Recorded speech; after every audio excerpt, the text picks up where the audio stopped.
So apparently there's something happening on Sunday. Oh yeah, Palace versus Forest. Does anyone actually care? To be honest, I kind of do. Welcome to the preview.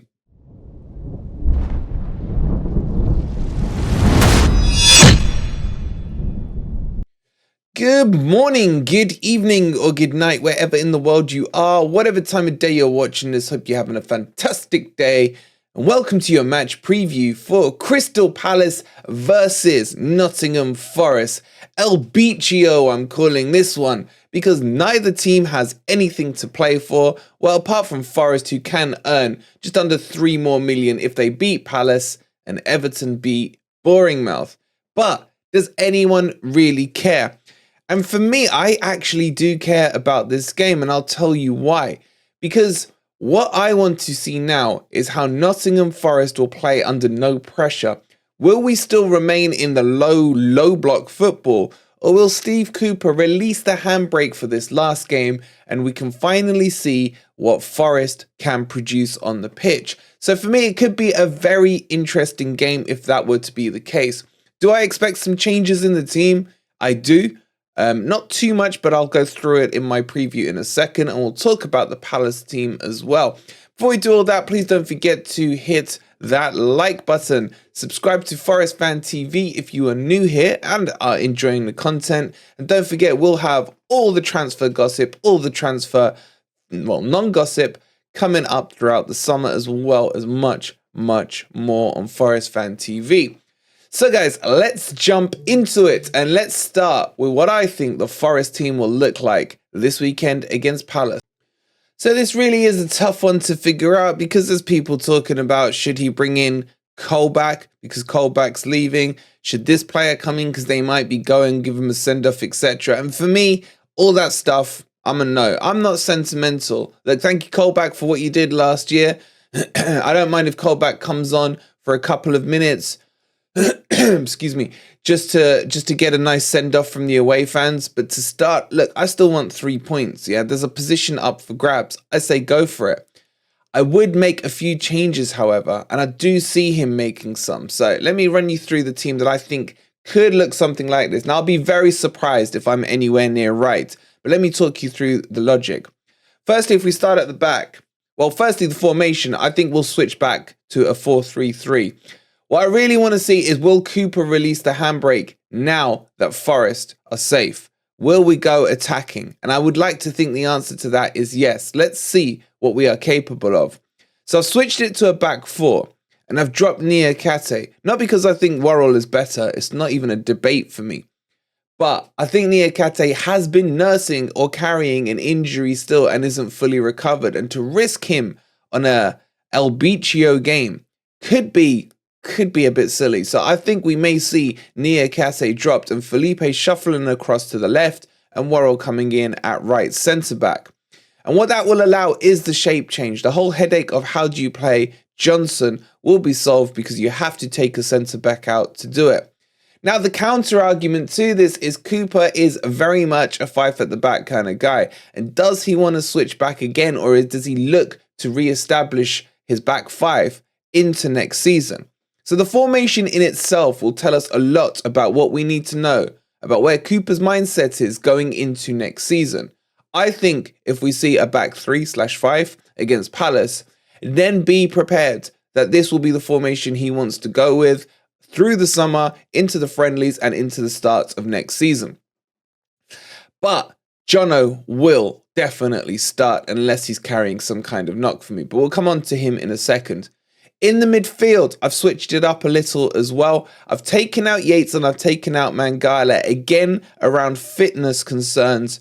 Not that I've seen anything to say that, but Ryan Yates has come back in from a long layoff. And Mangala, well, Cooper never seems to think he can get 90 minutes. It's like 1 in 8 matches, you'll see Mangala make it to 90. So I think both of those potentially would be rested. I do think Danilo needs a rest as well. He seems to cramp up lately in every other game. But I think it'll be some kind of combo like that. Maybe even Colback comes in for Danilo and we see the over 30s brigade holding on to our midfield. Wouldn't like that, because I don't think the pace is in there. I don't think, and by the way, Shelby will be nowhere near this team.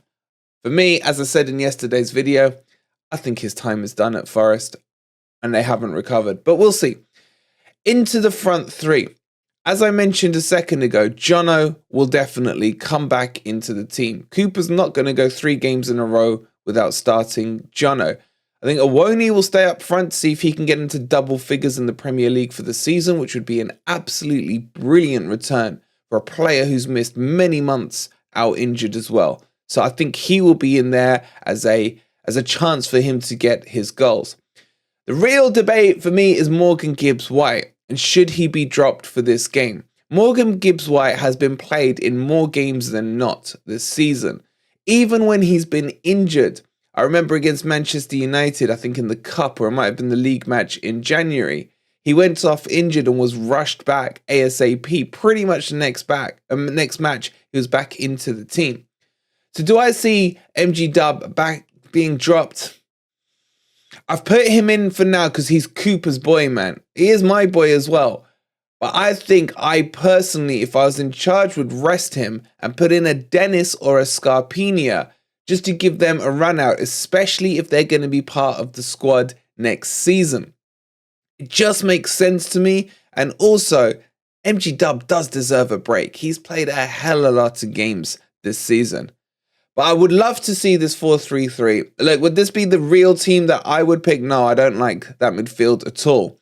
I'm okay with the back four. It would make sense for me for Niakate to be rested because he's always strapped. He's always strapped to something on his leg. Really get him razor sharp over the summer, razor fit as well, and then bring him back in. And again, next season, I still would go with the back four of Felipe and Niakate in there. Unless we get like a Tar or a Lacroix or an Ndika or something like that, then we can talk. But that's all for the transfer news going forward. So let me know what you think on this team. Do you agree with me, or do you guys think Cooper will stick with his beloved back five? And do you guys think, this is what I really want to know from you, do you think we will see the handbrake come off, or will Cooper stick with his low block football? Let me know down in the comments below, and let's have a quick look at the Palace team. Say what you want about this Palace team, but I really do like it. And yes, there are the obvious candidates in your Eze's and your Elise's, etc. But overall, this team is brilliant. I love their centre-backs. Even their full-backs, I think, are okay. Where would they need most improvement? Probably for me in those CM positions. And out on the left-hand side with Zaha being out, IU has been deputizing in that wide left position. This could be the battle of the IUs. Oh my god, I just thought of something. Imagine he drops MGW for IU. No, Coops, no. Anyway, onto the Palace team. Usually we'll line up something like this in a 4-2-3-1. It's their attack for me that is very, very strong. However, we did see this attack at the City Ground. I know the City Ground is a City Ground, and it was minus IU, and Zaha was back in there. Great penalty that time, Zaha. But I like this team. I think this team is quite strong. And they really do play well at Selhurst Park. Selhurst Park is a good ground for an atmosphere. Selhurst Park has that closeness around it. And you will find that the crowd will get behind them as it's the last game of the season. The other thing it could be the last of is Roy Hodgson's career at Palace before he goes upstairs. No, I don't mean upstairs. I mean literally upstairs into the boardroom. There are talks and there have been rumours about who the new managers will be. There's been some BS stories about Cooper going to Palace, etc. So this could be interesting to see how things progress over the summer for Palace and who their manager will be. There's even been talks of Roy being extended, put on life support for another year to manage Palace. But overall, you have to respect what he's done and the huge quick turnaround he made when he took over from Patrick Vieira. But his team is a decent team, guys. It's a decent team. And this could be a very fun, interesting match, to say the least. So just to try and add some spice into this game, to tell you what Forest have to play for, there are a few big things. We've obviously mentioned if Bournemouth lose and Forest win, then Forest go ahead of them. I think even if they draw, Forest will go ahead of them. I can't remember the table. But here's the interesting one for you. Forest have done the double over one team this season, which is Southampton. But Forest did beat Crystal Palace at the City Ground when Zaha missed that appalling penalty and Forest beat them 1-0. And that was the last game, if I remember, before the World Cup break.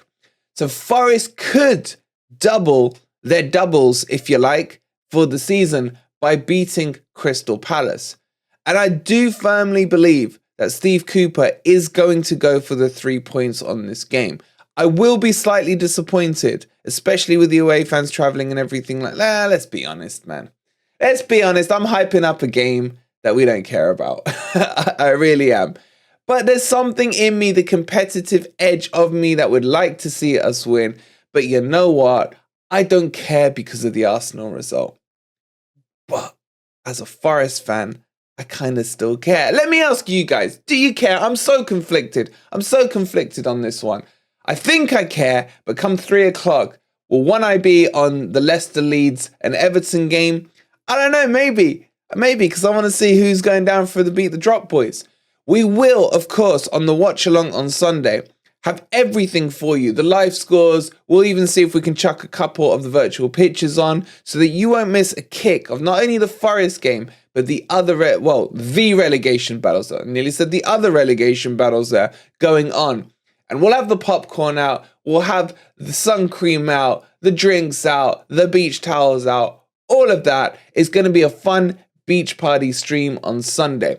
We will as well be doing a Grumpy Old Reds on Saturday because obviously the game's on Sunday. And tonight, I'll be on our boys' channel, Rich, from 7:30 as we'll be discussing El Beachio. So make sure you go and subscribe to Rich's channel.